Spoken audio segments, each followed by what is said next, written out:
But before we talk about it's that Herbert Marder's place in history, we kind of have to go back to what we might have expected from the beginnings of this more modern take on graphic communication. Again, this is not a linearly connected spot, but we can talk about here about the lithographic process. This is a lithograph, a poster advertising a performance of a dancer, Jane Averill, by a French artist named Louis Lautrec, Henry Toulouse-Lautrec. He was a very prominent 19th century artist that came about after the Impressionist art movement. You can see here some of the trappings from the period. You see somewhat defined background. You have in the foreground we see a very clear silhouette, right?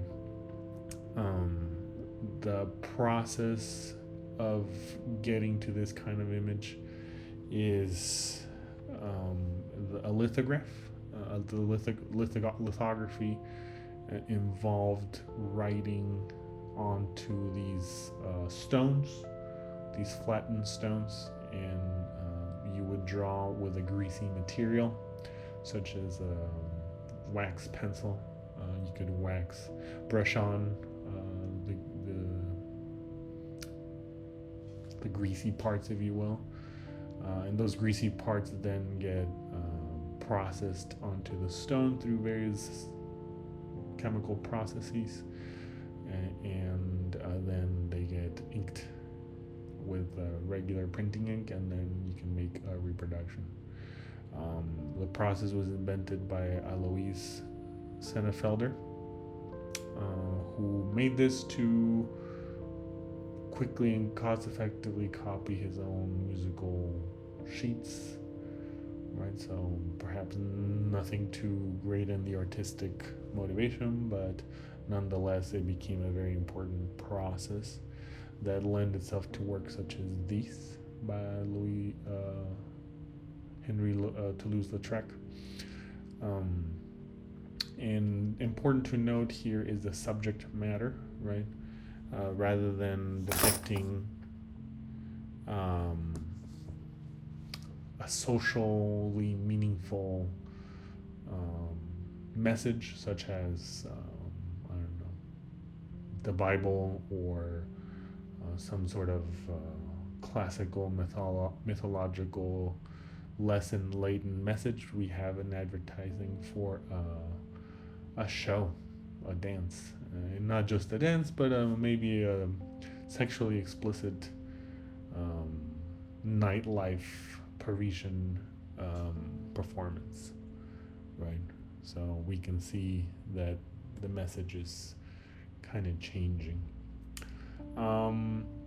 But to note on the formal qualities of that work, we have to go back, or we have to talk about where this idea of flatness came, or who influenced these impressionists, these post-impressionists, and that would be very much the Japanese printmaking. At the time, there was a sense of exoticism. Exoticism refers to the view of foreign cultures as more interesting than our own. This is sort of has always happened in history. The Romans looking to Egypt, the Europeans looking to Asia, Americans looking abroad for a sense of the unknown. And so the Impressionist artists, Monet, Manet, Van Gogh, all kind of were obsessed with these Japanese woodblock prints. This one in particular is an important case by a artist named Hokusai during the Edo period. of Japan, and you can see in the artistic representation we see the famous Mount Fuji, a very prominent icon of the Japanese landscape. And so in this series, again, we don't see any, beyond an appreciation for nature, there is no didactic importance to it. In fact, the reproduction, the mass reproduction of these kinds of works were meant for a social class that was in the elite, the elite of the elite, right? Anybody could buy these. People, there was a small training that happened with Japan at the time, saw the exportation of such images, and these beautiful images created by much like the people who were letterpress printing in Europe. They were, kind of exciting imagery, right? So you can see here in this workshop, various craftsmen cutting away, etching into wood different layers and colors. You can see somebody preparing paper. You can see somebody creating an ink, sharpening a knife. And so it's very much like the relief printing that is, in essence, letterpress printing. But again, this mass production of images left many worried. One such figure would be William Morris. William Morris was a figure from the arts and crafts movement in England, which was concerned with the advocacy of the revival of tradition of craftsmanship, emphasizing handmade objects that integrated beauty into everyday life. If we think back to the Gothic revival of Pugin, this certainly fits well into it. You can see the very luscious detail that's been taken to typeset these poems by John Keats. And so, a very beautiful quote from William Morris was, "Nothing should be made by man's labor which is not worth making, or which must be made by labor degrading to the makers," right? And so we can think of our situation today. Do we put the craft and love and the beauty into the work we do? I mean, this is sort of a perennial question, a question that must be asked every time technology changes the way we produce images. So through the work of the Kelmscott Press, William Morris and the arts and crafts movement make a dialogue with the world around them, right? Do we embrace the old world and move forward? Do we live in the old world, etc.? So that is 1894. Not too long after, we have again the trapping of minimalism, of simplification, I should rather say, in the works of Lucian Bernhard, a German-born pioneer of the graphic arts, who developed this style called Schockplatt, or Plakatstil, meaning object poster. Again, here we don't see people, we don't see any messages that are of social significance. It's merely what Guy Debord mentioned, it's this commercialism that had taken over Europe and the world. And we see this advert for a typewriter, right? This typewriter is not even extremely well defined, it's just more of an impression. It's a form, it's direct, which by reducing what we see, we kind of empower and concentrate the visual power of an image, right? But these kinds of movements are everywhere around this time. In 1915, we see artists in Russia take a big stand towards rejecting the traditions of Europe and of the past. The work of Russian artist Casimir Malevich are very important. He was an avant-garde artist who pioneered the suprematist movement, which was meant to completely transcend visual representation, right? Representation meaning the depiction of nature and of the world we see with our senses, but rather explore the purest essence of art through things like geometric abstraction. Malevich was not just an artist, but he was also a writer. He made sure to communicate his ideas, and you might say perhaps because the art itself did not have any semantic clarity. We see here that he has to write what he means by his work, or what is meant or intended by his work. He published his very famous treatise, The Non-Objective World, which advocated for this supreme feeling in art, right? Some sort of spiritual communication. This idea of suprematism extended itself now in a social manner through the work of Elisitsky, a Russian avant-garde artist who, in this work titled Beat the Whites with a Red Wedge, found himself adding these spiritual, artistic inclinations towards a political propaganda message. The title refers to the fight after the Russian Revolution from between factions. The White Russians, not to be confused with a alcoholic beverage, were opposed to the Bolsheviks, and they had very nationalistic views outside of the Bolshevik proposition of communism. And it's important to note here that although visually powerful, artistically influential,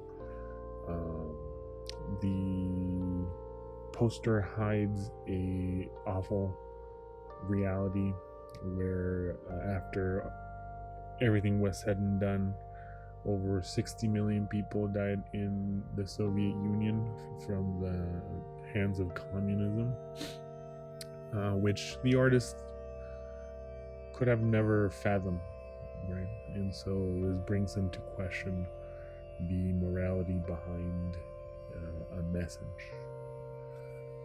Elisitsky would be a very influential artist amongst the later European movements. And so from 1919, we move to 1931. Again, this would be England, where we see again this fight between tradition and the avant-garde, right? This is the work of Eric Gill, a sculptor, typographer, printer, who, rather than reject tradition, he embraced simplicity, that modern tendency that moved away from ornament to kind of clean up the old, right? And so in his four gospels we see this very not ornate but graphically powerful image where the typography becomes part of the art here of the crucifixion. And although the message is rooted in Christendom, here we find that Eric Gill was also a very troubled man who his journals would reveal that he partook in bestiality, incest, and many other odd activities. But nonetheless, you can find his work on your Mac computers through the font Gill Sans. Right? He was important in, again, adding artistic flair to older traditions such as Roman calligraphy, Roman letter forms, and but also at the same time creating things like these very contemporary looking sans serif forms. This is part of his sort of Gill Sans tradition, and you might see this fitting in today in an ad. You might see this fitting in the 70s as well, 60s, 70s, and now in this sort of revival of such forms. It is a sans serif, right, in the 1930s, but it is also rooted in these calligraphic forms. Right? So half a decade, 15 years before, we have another contention, right? Now in Italy, you can start seeing all these different interpretations of where graphic arts should be. In Italy, here we see the Futurists, an artistic movement headed by Marinetti, a poet who was obsessed with the future, specifically the machine aesthetic, the speed of technology, and very tragically, war. Right? I don't think these people really quite understood how war, which used to be until the American Revolution, a fairly controlled activity between the gentility,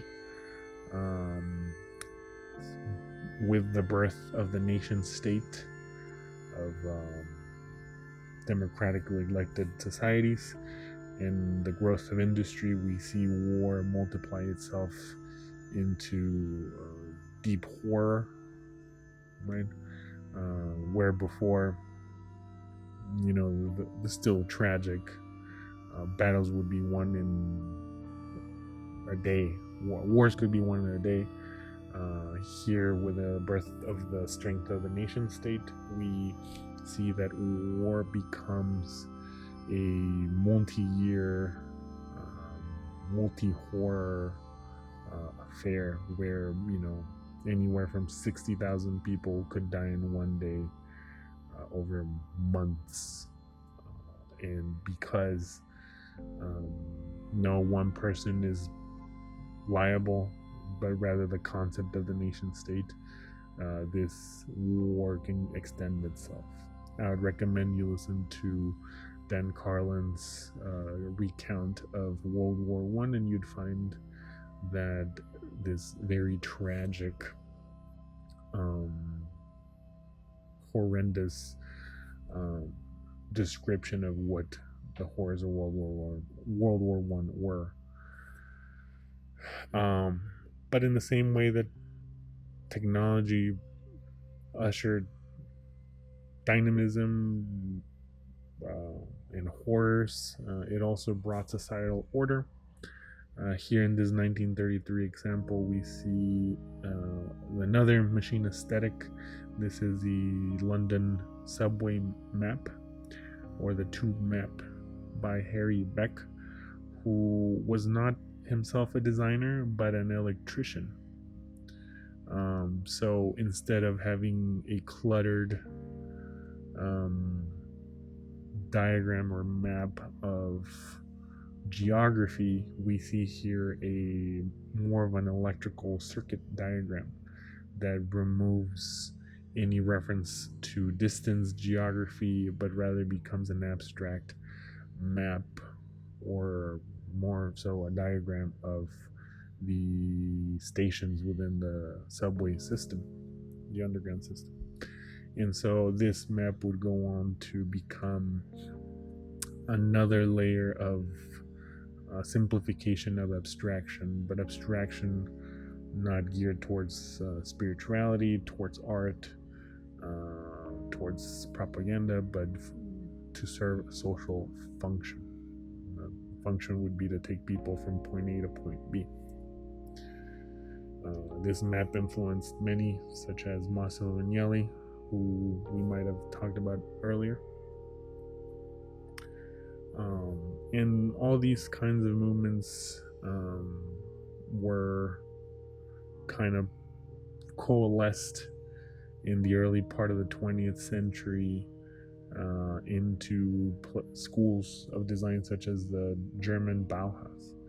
The Bauhaus was a groundbreaking art school and design movement founded in 1919 by architect Walter Gropius in the Weimar German Republic.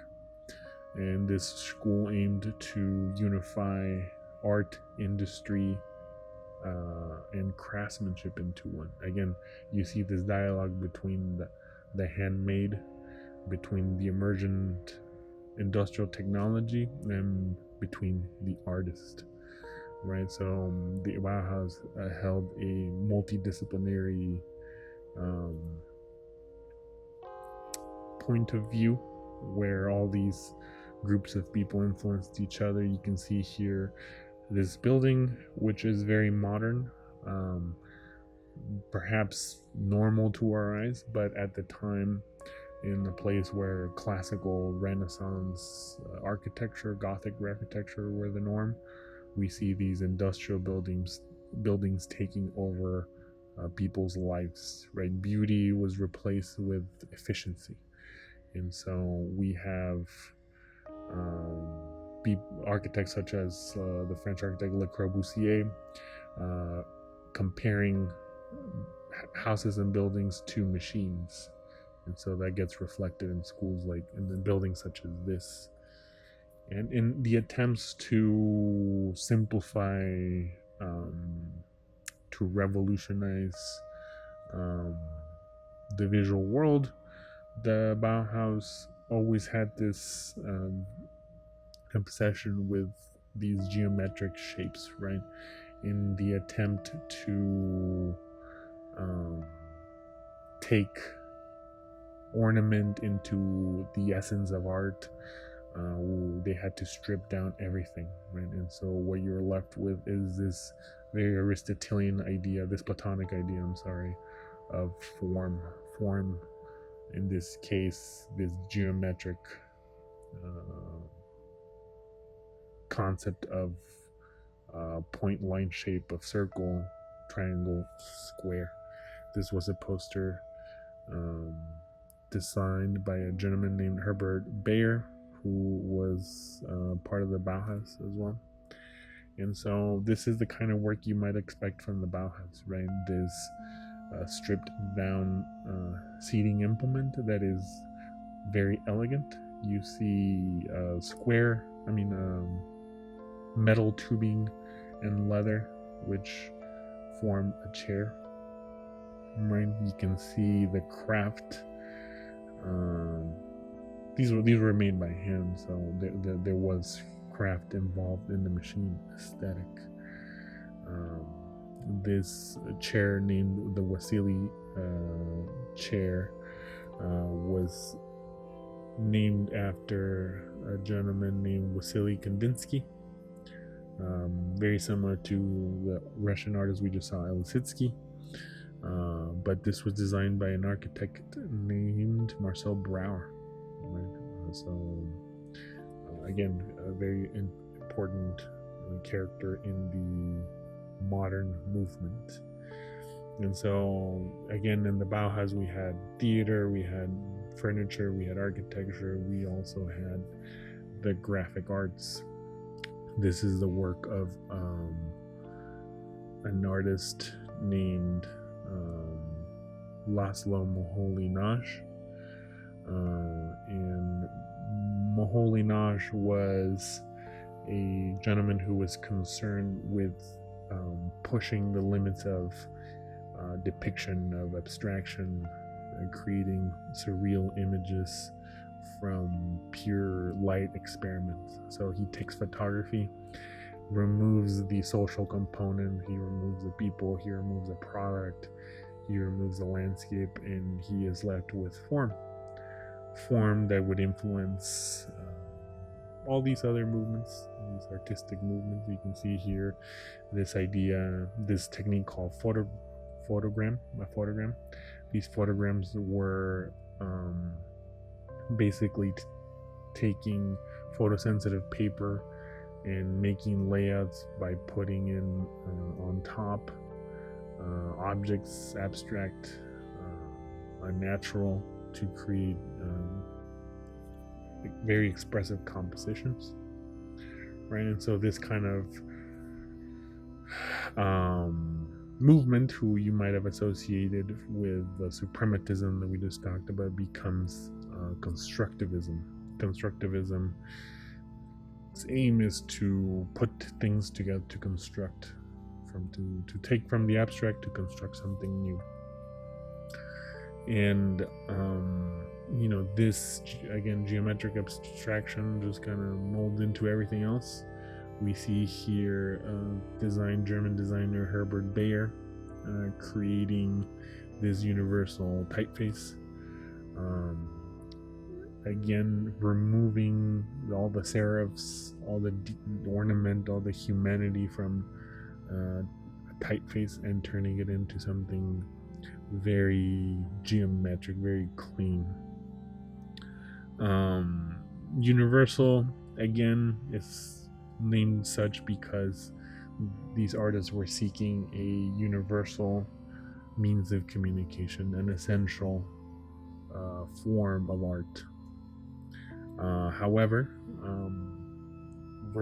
this stripping down of the humanity makes these fonts quite hard to. They're readable. I mean, they're legible, but they're not readable, meaning that it is very hard to read if you were to typeset a whole paper with such a typeface.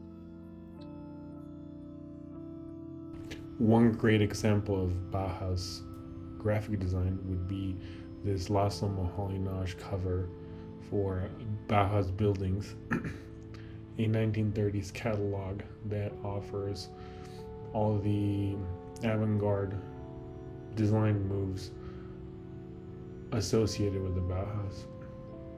The diagonal rendering, isometric rendering of this building machine combined with experimental geometric typography, both Paul Renner's Futura bold in the bottom and this more playful geometric typeface. But again, tradition does not escape society. 9 years later, in 1939, we have works by influential calligrapher and German designer Hermann Zapf, who made very significant contributions both to calligraphy and technology. Here we see a playful specimen of his handwriting of a German calligraphic style named Fraktur. Fraktur was the the Reformation's rejection of Latin letter forms, of Roman letter forms, whilst Catholicism used the Roman and Greek influence. The Germans decided to distinguish themselves as a Protestant country with such medieval-looking letter forms. Even to late in the 1930s, as you see here, many books were typeset in such fonts. But Hermannshoff is a very important character in the sense that he was very much a lover of technology. You might recognize fonts like Zapfino, Palatino. These are fonts that are with us today. And here we see Hermannshoff collaborating with a mathematician, Donald Knuth, who we mentioned in a previous class. Their collaborations helped make the typography we have today in our computers. His contributions both to IBM and Adobe helped organize formats for computer use. So tradition does not fully escape Herman. And therefore we arrive at Swiss modernism. Here we go back to this Herbert Motter advertising, where we see again the dynamic use of photography, perspective typography. These groundbreaking solutions are born out of this constructivist, this suprematist trajectory of work, but very much exemplifying Swiss graphic design. We have the work of Joseph Müller-Brockmann. Joseph Müller-Brockmann was a Swiss graphic designer who pioneered the use of grid systems. Grid systems became very important in Swiss graphic design because of Switzerland's multicultural background. You have a country with German, French, Italian, and Romansh languages. You have a country that escaped the horrors of World War II, who tried to reshape the world through its visual form.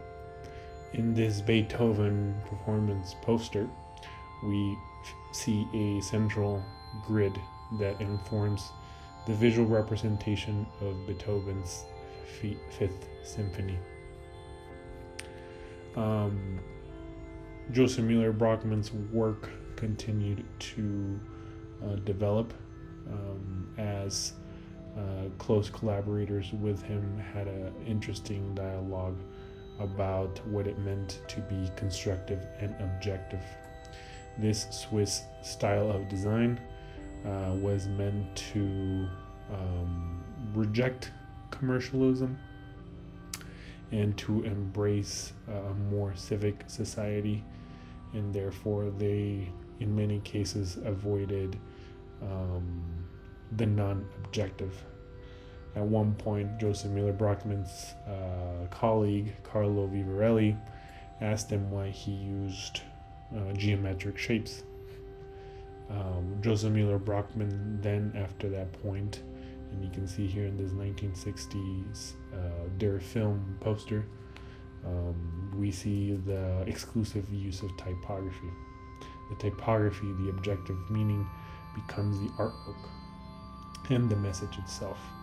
In this particular poster, the idea of film, of light, is created by this color play. You have Der and film.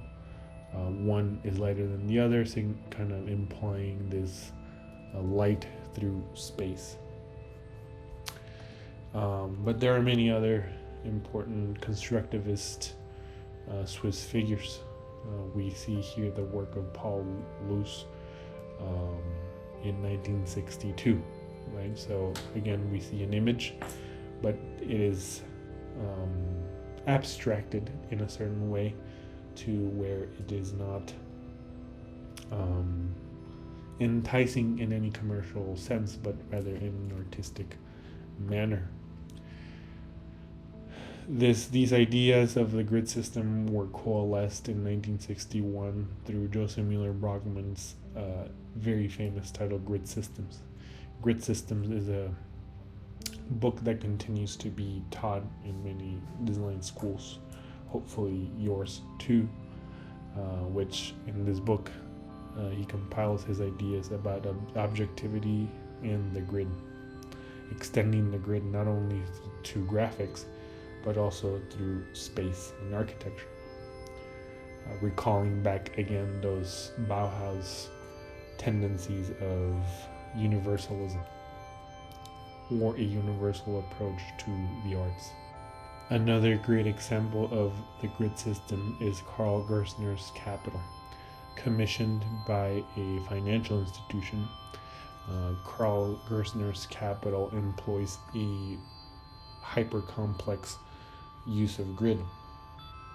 The magazine itself also features ads that are not designed by any particular business but by the designer itself, creating a very cohesive, formally coherent piece of graphic design. Gerstner's grid system is a very advanced system in which smaller grids give way to larger and larger units. We can see here the use of very minute information to display this financial data information, which then relates to other pages such as this one, where the images are cropped in a very pleasant and logical manner. The typography occupies the same space as the images. But at some point, the Bauhaus had to move on. Here we see the picture of Otto Eiger in 1970. He is holding up a large printout of one of his typefaces named Rotis. Rotis was a very human-centered design which aimed at becoming a very legible font, right? So this typographic experimentation found in the Bauhaus, and in many ways Swiss constructivism or Swiss design ends up moving forward into a more utilitarian object. And a very interesting note about this Rotis is that in German, every noun is capitalized, and therefore in the design of Rotis, Otto Eiger aimed to reduce the number of uppercase and lowercase letters to just having lowercase. So in a way, there is still a push for cultural reform through the arts, but in any case, a modern version of Rotis does have an uppercase.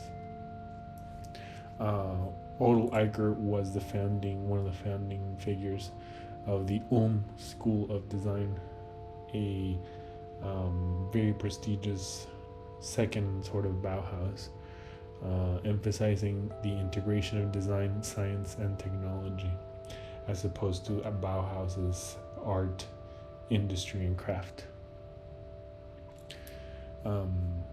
And this sort of push for societal programs, or the celebration of art through societal programs, is best exemplified by these kind of Olympic identity designs, right? The Olympics now are very different from what the Olympics used to be.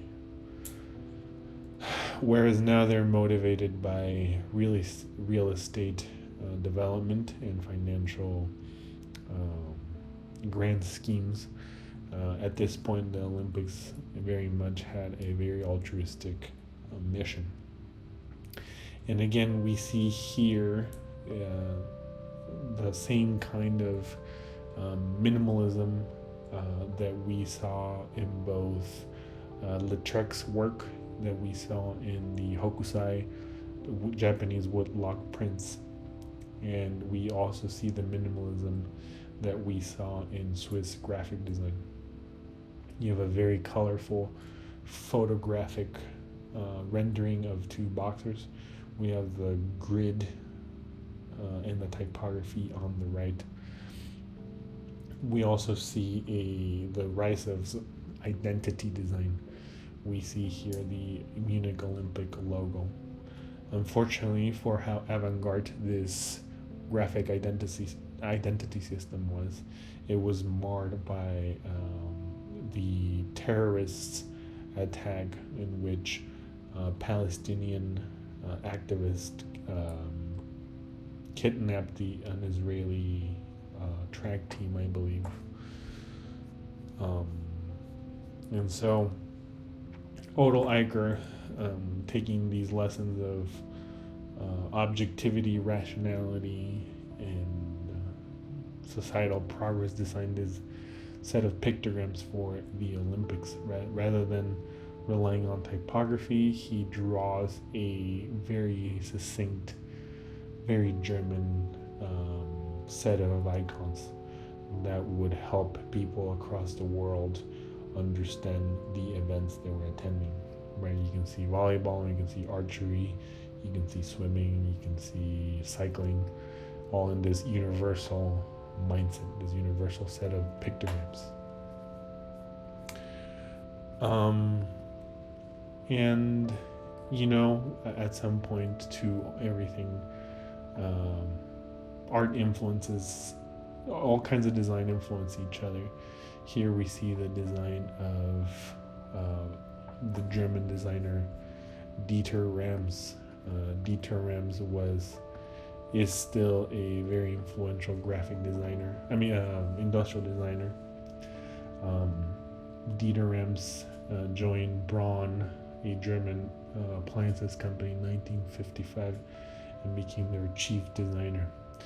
They applied these minimalistic principles to their suite of household products. And you can see very much in these sort of designs the lasting influence of reduction, of minimalism, of objectivity, and how those principles, which in the early 20th century sought to move away from the old European ideas about society of social hierarchy, are now being used in commercial products. Jonathan Ive, the designer for Apple, was never shy of showing the influence which he applied to his products that he designed for Apple. So in thinking about graphic design, consider that design, that art, that architecture, that politics all play a role in the aesthetic of the time. Even today, as you sit here in class or at home, do consider that you are a product of your time. Thank you very much.